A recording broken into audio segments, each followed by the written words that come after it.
चिमटा त्यानं माझं बोटाला इथं काट घुसला या तर त्यानं चिमटा घातला या. चिमटा कधी घेतलाय बाई? हा मॅडम तिला असं बोट तर त्याला रडायला लागली.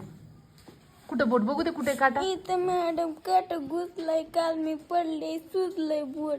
काटामध्ये आहे का काढलाय? नाही काढला हाया. मी काढते काटा तुझा. हा रडू नकोस. त्यांनी मुद्दाम केलं नाही म्हणायलंय ना. आणि काय लिहित होता? लिहिता लिहिता हे केलंस का? हे लिहिता लिहिता मॅडम असं तिला बोट ठेवलं म्हणलं होतं. वहीवर का? हा. वहीवर बोट ठेवलं होतंस तू? ठेवलं होतंस का? हा रडू नकोस. आणि दाखवू इकडं. काटा काढते तुझा मी. काटा काढते. ते काटा काढल्याशिवाय ते बोट सुजणार नाही तर काय होणार बेटा? घरी आईला नव्हतं दाखवलंस? दाखवलं होतं. मग आईनं काढलं नाही का? शाळेत यायला उशीर झाला म्हणून काढलं नाही तिनं. अगं मग शाळेत 10 मिनिटं उशिरा यायचं ना बेटा. मी काय म्हणणार होते तुला? हा होय ग. शाळेत यायला उशीर होते म्हणून काटा घेऊन बसणार आहेस आता तू दिवसभर? होय ग मशिरा. काट्यासोबत राहायला लागली रडायला लागली बघ ना ग. हात इकडं बघ.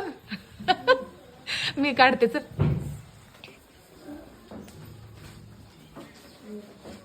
रक्त निघायले बेटा. ते रक्त निघायले म्हणजे निघून गेलंय. टोचायले का आता? सांग बरं असं दाबल्यावर. नाही. हा म्हणजे ते टोचून बाहेर निघालंय. टोचून बाहेर निघालंय. मध्ये नाहीच ते. हा आणि असं रडत जाऊ नये छोट्या छोट्या गोष्टीला. काय मोठी झाली ना तू. चौथीला गेली ना रे आता? हा उग थोडं धक्का लागला तरी रडा वाटते. लगेच रडू येते. हा बाहेर पण पाऊस आहे. डोळ्यात पण पाऊस आहे. पूर येईन ना आपल्या वर्गामध्ये? हा पूर येईन की नाही रे वर्गामध्ये आपल्या? हिच्या डोळ्यातल्या पाण्याचं आणि हिच्या डोळ्यामध्ये पाऊस पाणी येईल वेगळंच. वर्गामध्ये कुणी रडू नका बघा. पावसाळ्यामध्ये पूर येईन आपल्या वर्गामध्ये. मग बसायचं कुठं आपण? हा होय.